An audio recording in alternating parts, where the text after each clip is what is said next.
Em 1969, X-Men saiu pela primeira vez no Brasil, pela editora GEP, que não detinha o direito de publicação de quase nenhum super-herói da Marvel, o que era bem comum na época, diferente de hoje em dia, que tá tudo na mão da Panini. Já na primeira edição de X-Men, vinha uma história totalmente inédita, produzida 100% aqui no Brasil, e isso iria se repetir por mais 10 edições dos nossos super-heróis. Os roteiros são de Gedeone Malagola, um cara que era um roteirista bem famoso na época, principalmente por conta de super-heróis e por conta de histórias de terror.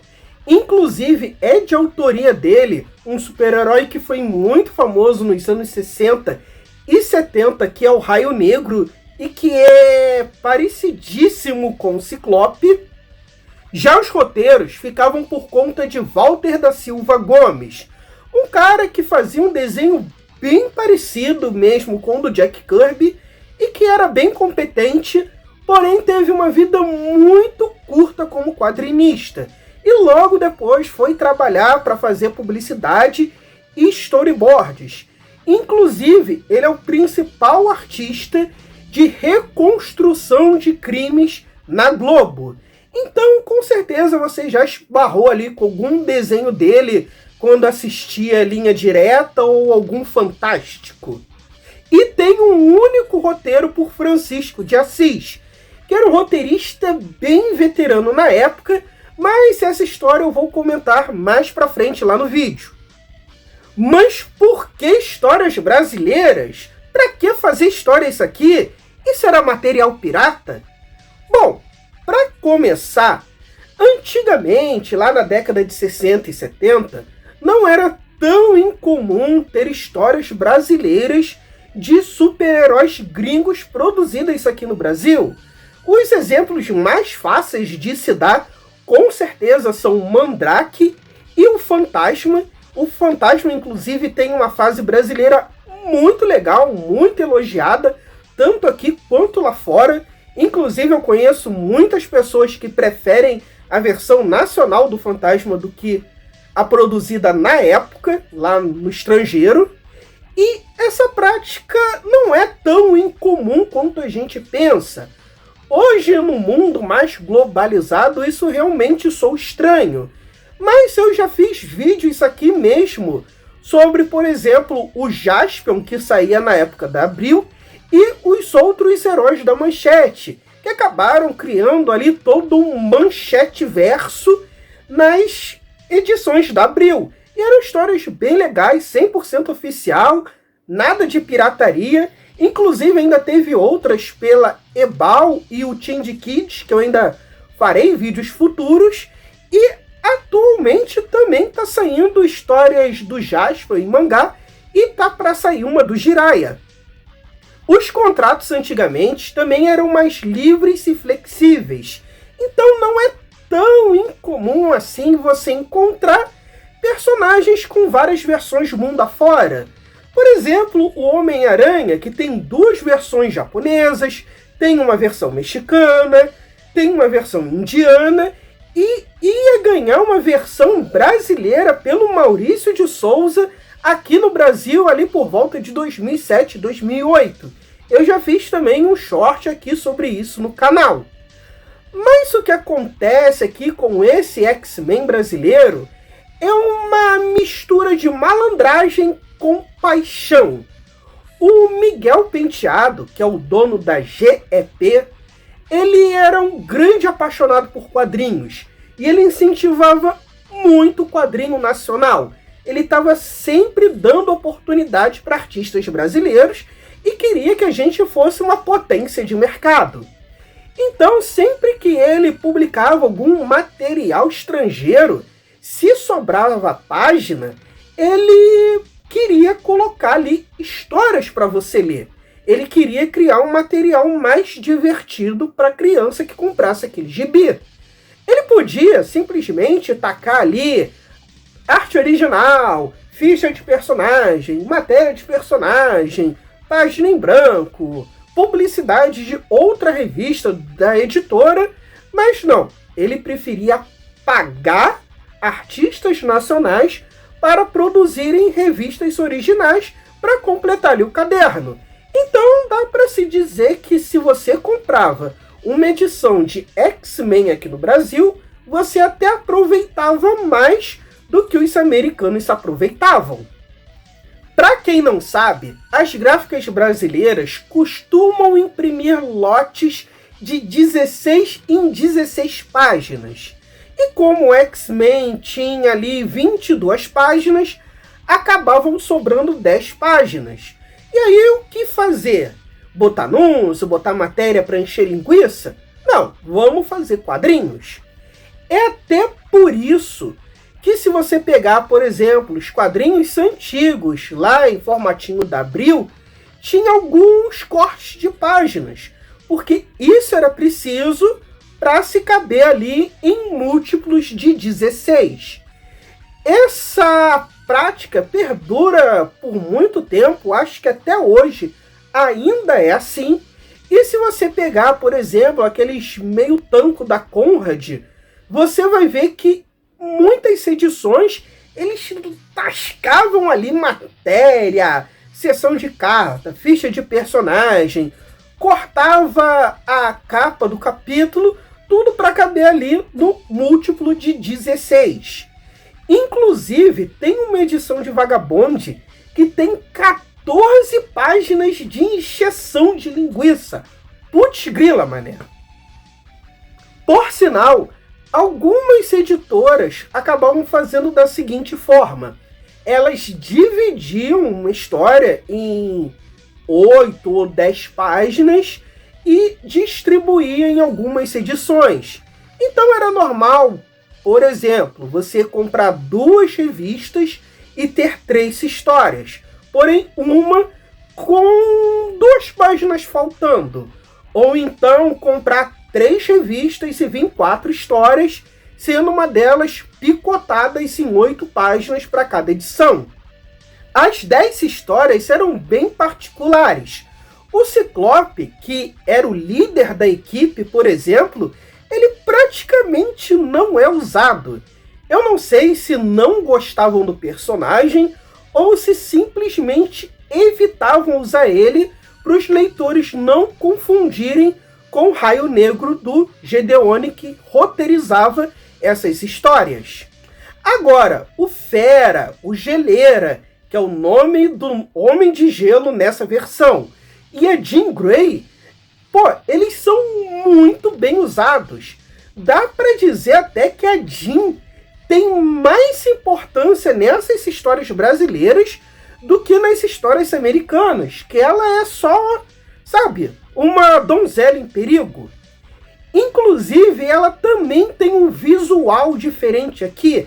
Ela ganhou um shortinho bem curto e uma belíssima raba. Algo bem semelhante com a Gwen Stacy ganhou lá no México. Porém, esse shortinho e esse sex appeal a mais não era só a nossa brasilidade falando mais alto. Eu acredito que as editoras não tinham acesso às cores originais. Então rolava muita confusão. Você pode ver, inclusive, nas capas da própria GEP, que você vai perceber ali um sentinela de shortinho, que é a coisa mais engraçada do mundo, e um Capitão América também de shortinho. E, caso você não saiba, todas essas histórias eram publicadas em preto e branco aqui em todas as editoras brasileiras, até pelo menos as histórias irem lá para Abril.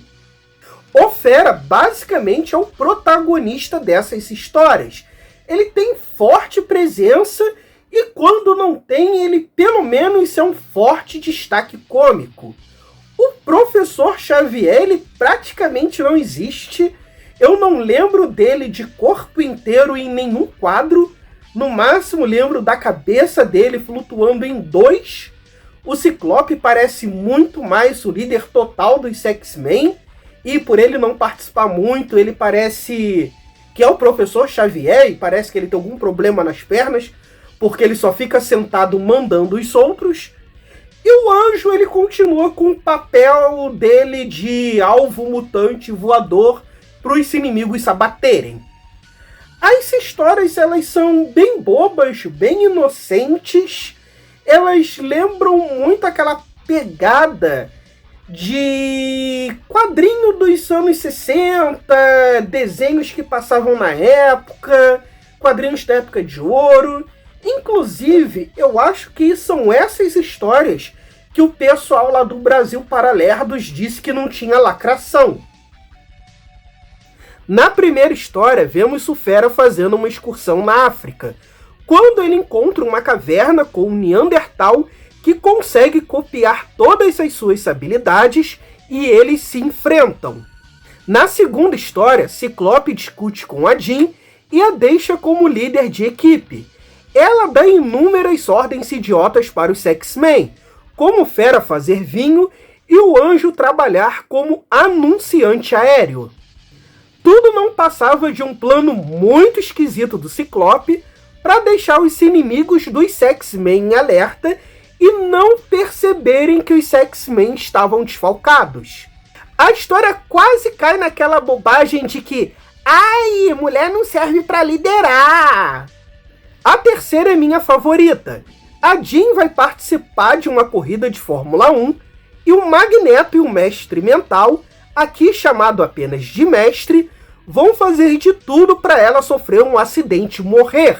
Magneto pode facilmente fazer isso com seus poderes, mas aqui eles agem como num episódio de Corrida Maluca, fazendo a roda se soltar, uma menina ilusória aparecer no meio da pista, um dinossauro de mentira atacando os corredores, o Geleira faz uma rampa de gelo e uma roda de gelo para salvar a Jean. E no final, os organizadores se perguntam se isso tudo não foi uma infração das regras. Daria um baita episódio de desenho animado dos anos 60. Quarta história, os X-Men enfrentam Octopus, um suposto mutante similar aos poderes do Dr. Octopus, mas não passa de um plano de um cientista que se encheu de radiação para enganar os X-Men. O coitado deve ter morrido de câncer logo depois dessa aventura. Quinta história, Fera e Anjo investigam uma casa mal assombrada e descobrem que ela está sendo usada por bandidos. E eles acabam os afugentando, se disfarçando de assombração. O que parece muito também um episódio de um daqueles clones de Scooby-Doo dos anos 60 e 70. Sexta, a história que não foi escrita pelo Malagola, e sim pelo Francisco de Assis. Essa é a história mais bizarra, na minha opinião. Os X-Men vão para Júpiter ajudar os habitantes contra jupiterianos mutantes.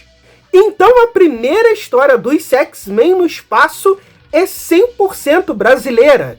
Certamente o Francisco de Assis nunca tinha lido uma história dos X-Men. E apesar dos X-Men terem enfrentado um Skrull lá nas suas primeiras histórias, eles demoraram bastante para ir no espaço, e acho que a primeira história sobre isso é justamente do Reino de Shi'ar. X-Men contra o Mágico. Acho que é referência a um dos primeiros vilões do Quarteto Fantástico, apesar de não estar muito explícito nessa história. O Mágico quer dominar o mundo hipnotizando as pessoas, mas acaba detido pelos X-Men. Thor, o Viking.